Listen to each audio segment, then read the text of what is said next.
Kagame et Kabila piégés. Washington, Tshisekedi et les FARDC préparent la riposte finale. Une tempête silencieuse s'abat sur la région des Grands Lacs. Tandis que Paul Kagame et Joseph Kabila s'accrochent à des stratégies d'un autre temps, Washington et Kinshasa tissent une alliance implacable. Loin des caméras, une guerre diplomatique et militaire se prépare dans l'ombre du deal américain. Ce n'est plus seulement une bataille pour l'Est du Congo, c'est une confrontation entre le passé et l'avenir. Voici pourquoi Kagame et Kabila sont en train de livrer leur toute dernière guerre, et pourquoi ils risquent de finir comme Jonas Savimbi.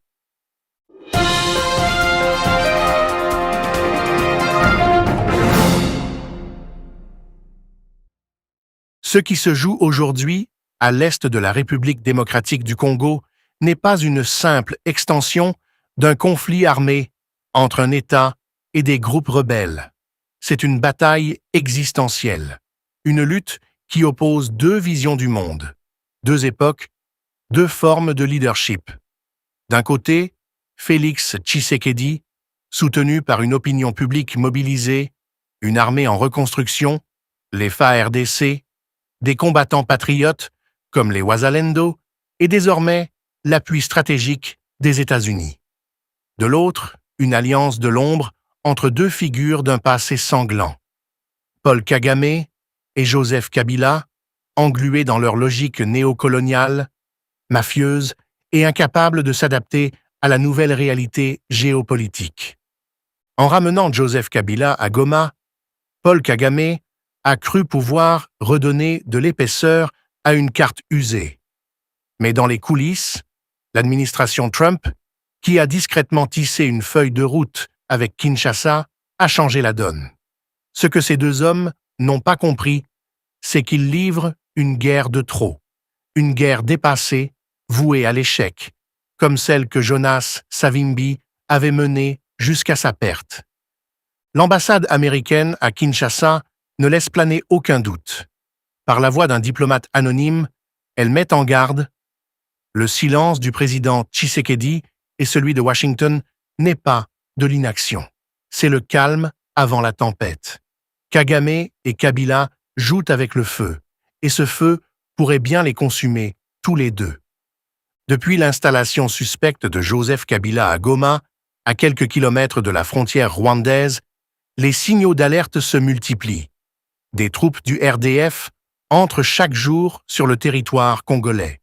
L'objectif est clair, saboter le processus de paix piloté par Washington, empêcher la mise en œuvre du deal économique et sécuritaire conclu avec Kinshasa et réaffirmer un contrôle militaire sur les minerais stratégiques de l'Est. Mais cette fois-ci, la stratégie rwandaise ne rencontre plus de complaisance. En avril, le conseiller spécial de Donald Trump pour l'Afrique, Massad Boulos, s'est rendu à Kinshasa. Il y a rencontré Félix Tshisekedi et validé une voie de coopération ambitieuse. Sécurisation des zones minières, investissement massif dans les infrastructures, soutien militaire discret mais réel. Les États-Unis, par ce canal, ont montré qu'ils avaient désormais choisi leur camp, celui de la souveraineté congolaise. Ce partenariat repose sur un constat partagé. Pas de développement économique sans sécurité, et pas de sécurité sans démantèlement de l'axe Kigali-Goma, dont Kabila est le pivot intérieur. Depuis des années, Kabila, tout en affichant une posture de retrait politique, n'a jamais cessé d'alimenter les réseaux mafieux qui permettent au Rwanda de piller les ressources du Congo. Ce rôle de parrain occulte est aujourd'hui mis à nu. Mais Kagame et Kabila semblent incapables de s'ajuster à ce nouveau contexte. Ils sont enfermés dans une logique de la guerre permanente, comme si le passé leur dictait l'avenir. Cette obstination les mène droit dans un piège. À Washington, un accord de principe a été signé le 25 avril. Une déclaration de paix est en cours de finalisation, incluant le retrait du M23, le désengagement du Rwanda et le respect de l'intégrité territoriale du Congo. Kagame et Kabila, en sabotant ce processus, s'exposent à des représailles majeures. Le Conseil de sécurité de l'ONU a adopté la résolution 273 exigeant le retrait immédiat des troupes rwandaises et de leurs supplétifs du M23. Mais au lieu d'obtempérer, Kigali continue ses incursions, espérant provoquer une escalade pour mieux négocier. Cette stratégie est suicidaire. Elle ignore le fait que, cette fois-ci, l'Amérique a posé des conditions claires. Toute entrave au processus de paix sera traitée comme un acte hostile. Le dispositif en préparation est redoutable.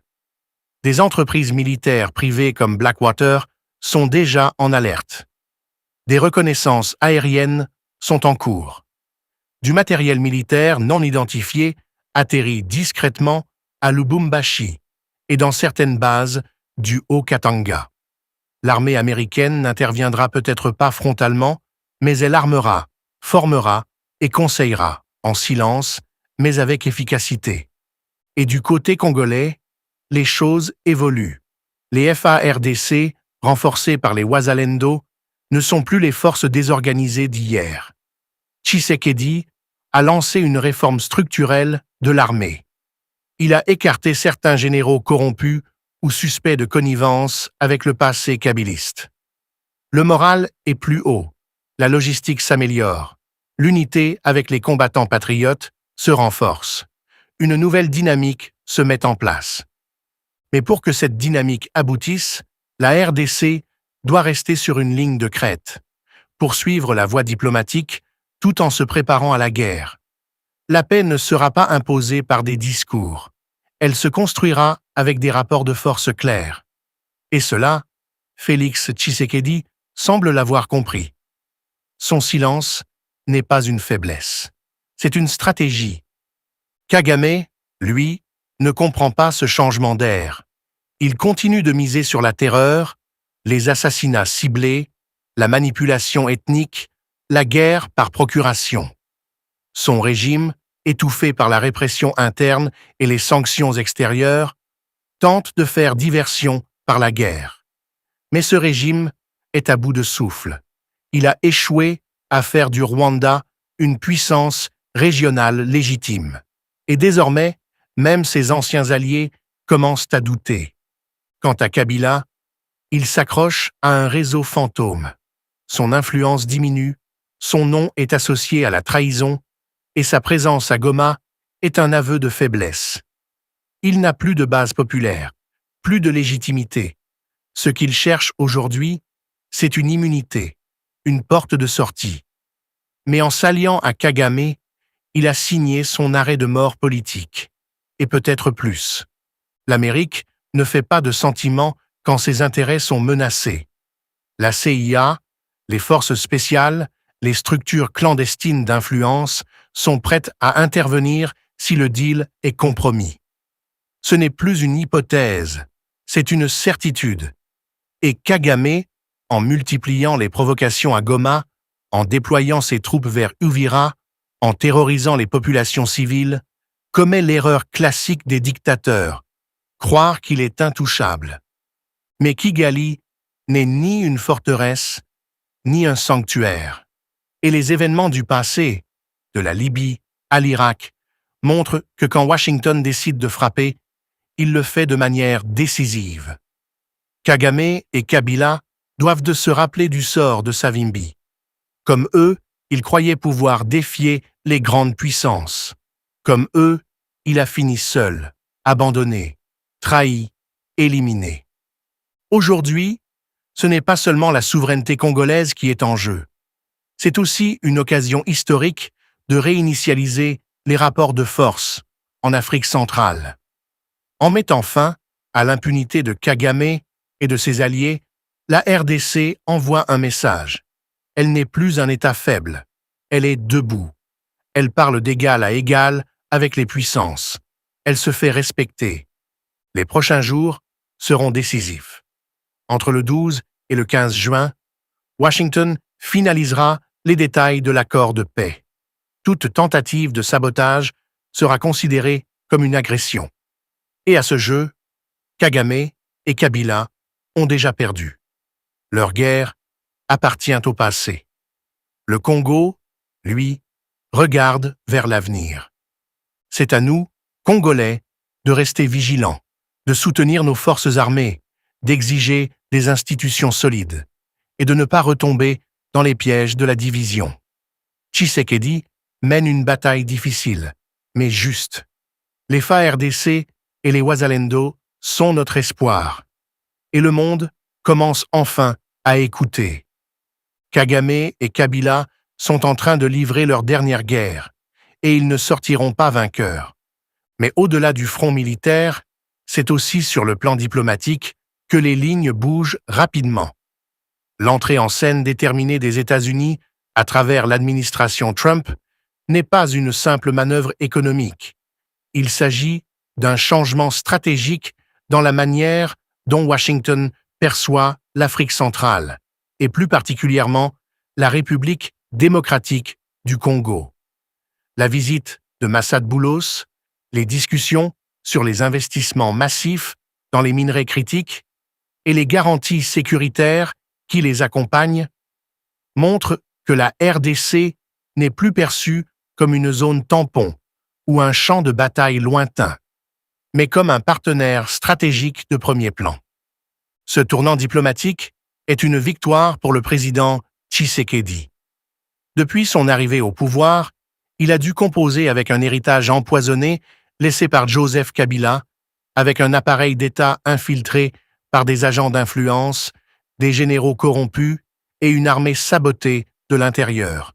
Pourtant, malgré ces défis, il a su manœuvrer habilement, déjouer les tentatives de déstabilisation et restaurer progressivement l'image du Congo sur la scène internationale. En s'engageant dans un partenariat sérieux avec les États-Unis, Félix Tshisekedi a compris que l'avenir du Congo ne pouvait plus dépendre de ses voisins prédateurs. Kagame, en particulier, a fondé sa puissance sur la faiblesse de la RDC.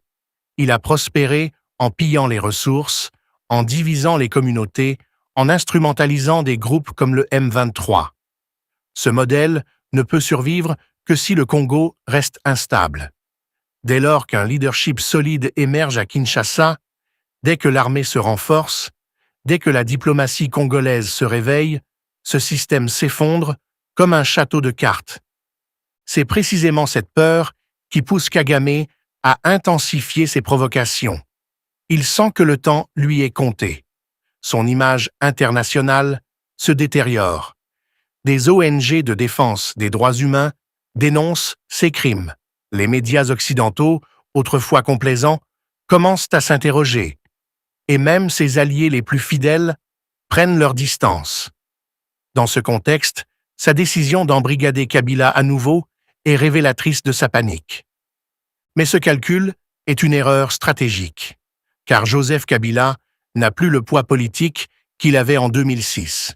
Sa popularité est inexistante, son clan est divisé, et ses anciens alliés sont soit en exil, soit en prison, soit retournés dans le camp de la République. S'allier à un homme politiquement fini, c'est reconnaître sa propre faiblesse, c'est courir après un passé qui ne reviendra plus. Le peuple congolais, de son côté, a mûri. Il a vu les ravages de la guerre. Il a expérimenté la misère imposée par les conflits à répétition. Il ne veut plus des compromissions d'hier. Il exige justice, paix, développement. Et cette exigence, portée par une société civile active, par une jeunesse connectée et consciente, est aujourd'hui un moteur puissant de la résistance nationale. Les Wazalendo incarnent cette nouvelle conscience patriotique.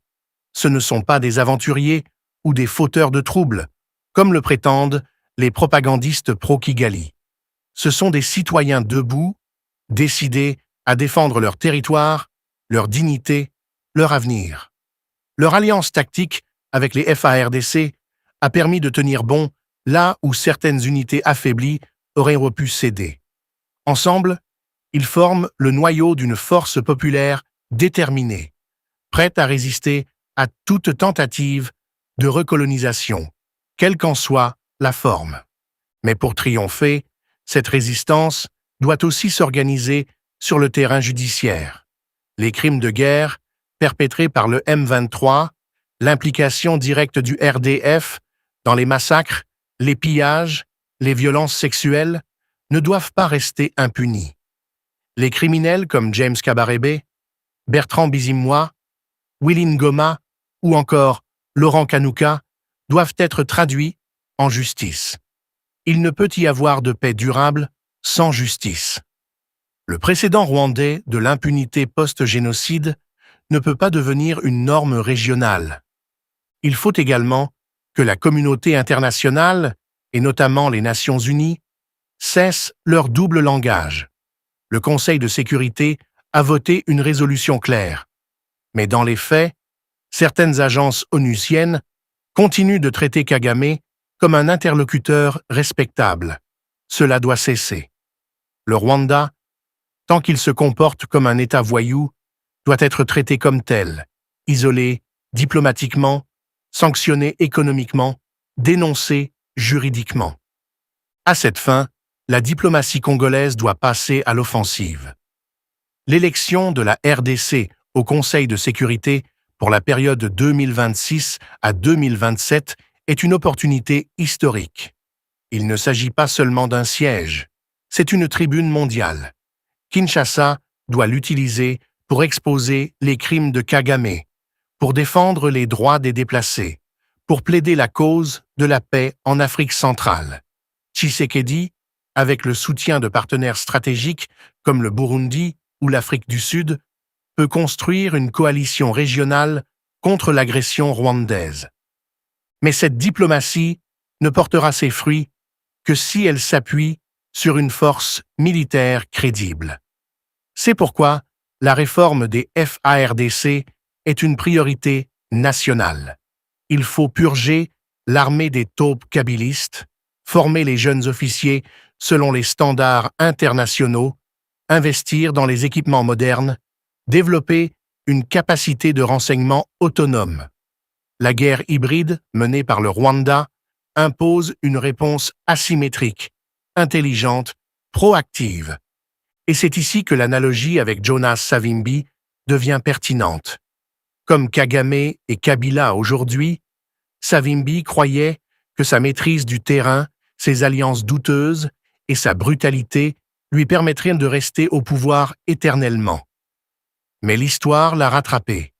Abandonné par ses alliés, isolé politiquement, il a été éliminé dans l'indifférence générale. Kagame et Kabila suivent cette même pente glissante, et ils finiront par tomber. La CIA et d'autres agences de sécurité occidentales observent déjà leurs mouvements. Si le sabotage du deal minier se confirme, si les attaques se multiplient contre les populations civiles, s'il devient évident que le Rwanda est un obstacle à la stabilité régionale, alors le scénario Savimbi deviendra réalité. Kigali n'est pas imprenable, Goma n'est pas un bouclier, et Kabila n'a plus d'issue. En conclusion, ce que vivent aujourd'hui Kagame et Kabila n'est pas une opération stratégique. C'est une fuite en avant, une ultime manœuvre désespérée pour retarder l'inévitable. Mais la RDC n'est plus seule. Tshisekedi a su reconstruire des alliances, renforcer la souveraineté nationale, mobiliser son peuple. Les FARDC montent en puissance. Les Wazalendo ne reculeront pas. Et l'Amérique, pour ses intérêts, mais aussi pour une certaine vision du monde, a décidé de tourner la page des dictateurs kleptocrates. Kagame et Kabila livrent leur dernière guerre. Le Congo, lui, prépare sa renaissance.